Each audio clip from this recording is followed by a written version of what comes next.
Sebuah bola pejal, masanya 2 kilo, menggelinding pada bidang miring dengan kemiringan 37 derajat terhadap horizontal dari ketinggian 7 meter. Di sini kita diminta menganalisis pernyataan mana saja dari 1 sampai 4 yang bernilai benar. Oh ya udah, pertama kita pahami dulu fenomenanya. Jadi ada bidang miring, sudutnya 37 derajat, ini dia ada bola ketinggiannya 7 meter. Dia menggelinding ke bawah. Nah, yang harus kita pahami, ketika suatu benda menggelinding, dia itu akan mengalami dua buah gerak, yaitu gerak lurus dan gerak rotasi. Jadi kan dia gerak lurus nih dari sini ke sini, ke bawah. Tapi dia juga menggelinding. Bola ini tuh bakal berputar selama dia bergerak. Nah, jadi ada dua gerak, ada gerak lurus dan ada gerak rotasi. Oke, yang pertama bilang kecepatan bola ketika sampai pada dasar bidang miring itu adalah 10 meter per second. Jadi katanya ketika si bolanya udah di dasar, di sini katanya kecepatannya itu 10 meter per second. Di sini 10 meter per second. Oh ya udah, kalau kita punya dua kondisi seperti ini, udah jelas kita gunakan yang namanya hukum kekekalan energi mekanik. Energi mekanik di titik 1 sama dengan energi mekanik di titik 2. Titik satunya itu ketika di atas, titik 2-nya ketika dia berada di dasar bidang miring. Nah, tapi di sini kita harus tahu energi mekanik itu kan energi potensial ditambah energi kinetik. Nah, tapi karena dia bergerak menggelinding, karena ada gerak lurus dan ada gerak rotasi, di sini energi kinetiknya ada dua. Ada energi kinetik linear dari gerak lurus dan ada energi kinetik rotasi dari gerak rotasi.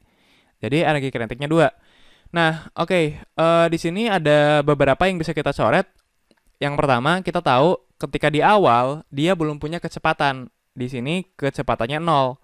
Jadi di titik 1 V-nya 0. Jadi ini bisa kita coret. Kemudian ini kan kita tahu rumus energi kinetik rotasi itu adalah setengah I omega kuadrat. Di mana I itu adalah momen inersia dari si benda. Nah, ini rumusnya beda-beda tergantung jenis bendanya. Karena ini benda yang kita punya adalah bola pejal, kita tahu rumus momen inersianya adalah 2 per 5 mr kuadrat. M itu adalah massa si bolanya, R itu adalah jari-jarinya. Kemudian kalau omega itu adalah kecepatan dibagi jari-jari. Nah, di sini kan kecepatannya 0. Kalau kecepatannya 0, ya omeganya juga 0. Jadi di sini omeganya juga bernilai 0. Ya udah kita coret. Kemudian ini nih, ini kan H2 itu adalah ketinggian di titik 2. Di sini dia udah di dasar bidang miring. Berarti ketinggiannya udah 0. Jadi di sini ini juga bisa kita coret. Oh ya udah, sekarang kita masukkan angka-angka ke dalam rumus yang tersisa. M-nya kita diemin, G-nya kita ambil aja 10 meter per second kuadrat. G itu percepatan gravitasi, ini 10, H1-nya 7 meter, ini 7 sama dengan setengah, M-nya belum tahu, M-nya kan belum tahu ya. Oh ada deh M-nya 2 kilo. Ini M-nya 2 kilo, ini juga sama M-nya 2 kilo. V2 kuadrat, ini yang mau kita cari ya.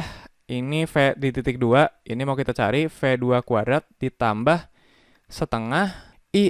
I itu tadi 2 per 5 mr kuadrat. M-nya tadi 2 kilo, kemudian jari-jarinya nggak diketahui ya, kita diemin aja. 2 dikali R kuadrat, 4 per 5 atau 0,8 R kuadrat ya. Jadi I-nya itu adalah 0,8 R kuadrat dikali dengan omega kuadrat. Ini omeganya V per R. Kalau kuadrat berarti V kuadrat per R kuadrat. Jadi omega 2 berarti V2 kuadrat dibagi R kuadrat. Ini R kuadratnya bisa kita coret. Jadi ini setengah dengan 2 juga bisa kita coret. Kemudian ini berarti 14, 140. Ini V2 kuadrat ditambah 0,4 V2 kuadrat. Jadi 1,4 V2 kuadrat. Berarti V2 kuadrat itu 1,4 kesiniin jadi 100. Jadi V2-nya itu adalah 10 meter per second. Jadi ternyata benar ya.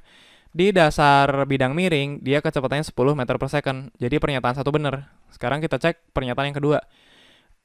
Energi kinetik rotasi bola ketika sampai pada dasar bidang miring itu adalah 40 Joule.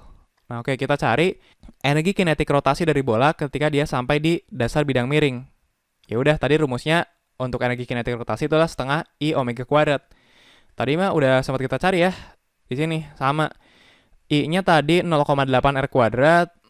Ini I-nya 0,8 R kuadrat. Kemudian omeganya tadi V2 kuadrat dibagi R kuadrat. V2-nya udah tahu 10, berarti 10 kuadrat 100.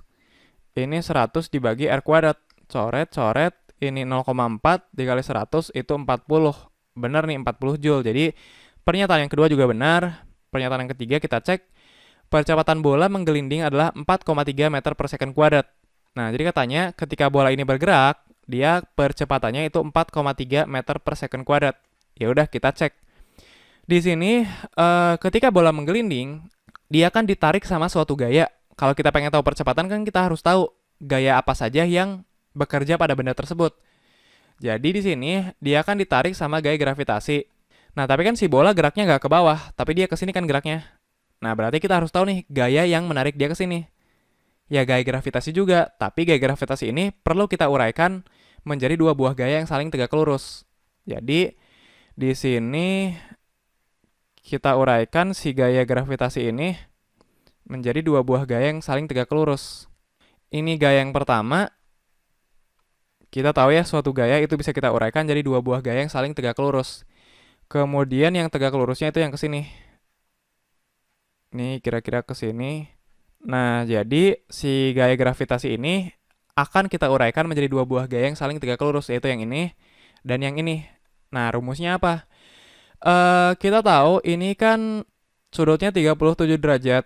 Berarti kalau kita bikin ini kita perpanjang ke sini, kemudian yang belakang juga sama, kita coba perpanjang. Ini kita perpanjang ke sini.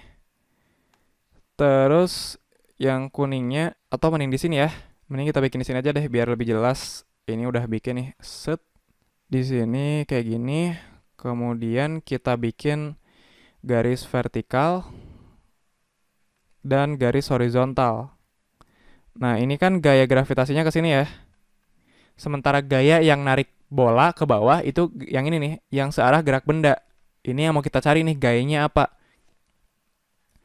Ya udah, ini kan katanya 37 derajat adalah sudut antara garis horizontal dan si bidang miring ini. Nah, ini kan sama dengan yang ini nih, yang ungu ini nih. Ini sudut yang ini itu adalah sudut antara garis horizontal dan kemiringan bidang miring. Ini juga sama berarti ini adalah 37 derajat. Nah, kalau kita lihat di sini, garis ungu yang ini dan garis ungu yang ini itu kan siku-siku ya, 90 derajat. Mereka tegak lurus. Berarti jumlahnya itu harus 90 derajat. Kalau ini 37, ini harus 53 derajat. Agar kalau kita jumlahin itu 90. Begitupun garis kuning horizontal dan garis kuning vertikal. Ini harus 90 derajat. Berarti kalau ini 53, ini adalah 37 derajat. Kemudian yang ungu yang ini dan yang ungu yang ini itu juga siku-siku, tegak lurus. Berarti kalau ini 37, ini harus 53 derajat. Oh ya udah bisa nih. Kalau kita tahu yang ke bawah itu adalah gaya gravitasi, berarti kalau kita proyeksikan dia ke sini, kita proyeksikan dia mendekati sudut 53, berarti ini harus gaya gravitasi dikali cos 53. Ini sudah kita pelajari di bab vektor ya. Karena dia kita proyeksikan mendekati sudut 53, maka di sini gayanya itu adalah gaya gravitasi dikali cos 53. Jadi sebenarnya yang narik benda ke bawah itu adalah gaya gravitasi dikali cos 53 derajat. Di mana gaya gravitasi itu adalah massa dikali percepatan gravitasi. Sementara cos 53, ini cos 53 rada istimewa ya. Di soal-soal cukup sering muncul. Jadi 53 dan 37 itu cukup istimewa. Jadi ini harus dihafal. Kita tahu cos 53 itu adalah 0,6. Jadi di sini cos 53 itu adalah 0,6. Ini dibagi massa. Massanya coret. Oke, sorry. Jadi ternyata di sini ada yang salah. Jadi ternyata rumus ini itu hanya bisa kita gunakan jika si bendanya itu bergerak lurus. Kalau dia geraknya menggelinding, ini rumusnya rada beda. Jadi, kalau geraknya menggelinding, rumusnya tuh kayak gini nih. A sama dengan sigma F dibagi M dalam kurung 1 plus K. K itu dapat dari mana? K itu dapat kita lihat di rumus I-nya. Di rumus momen inersianya. Nah, ini kan ada 2/5 nih. Ini kan 2/5 beda-beda nih, tergantung dari jenis bendanya. Untuk bola pejal, ini rumusnya 2/5 mr kuadrat. Tapi kalau jenis bendanya lain, ini belum tentu 2/5. Nah, 2/5 itu adalah nilai K yang tadi. Jadi sebenarnya di sini itu si M ini harus kita tambahkan atau harus kita kalikan dengan 1 plus K. K-nya 2/5. Di mana 1 tambah 2/5 itulah 1,4. Ini M-nya tetap sama dicoret ya. Jadi ini 6 dibagi 1,4. Ini adalah 4,3. Nah, jadi ternyata pernyataan nomor 3 juga bernilai benar. Jadi ini benar, sekarang tinggal kita cek yang terakhir. Katanya energi kinetik total dari bola ketika sampai pada dasar bidang miring adalah 100 Joule. Nah, di sini kita pengen ngecek energi kinetik totalnya. Kita udah tahu tadi dari nomor 2, energi kinetik rotasinya ketika sampai pada dasar bidang miring itu 40. Jadi, kita udah tahu ini 40.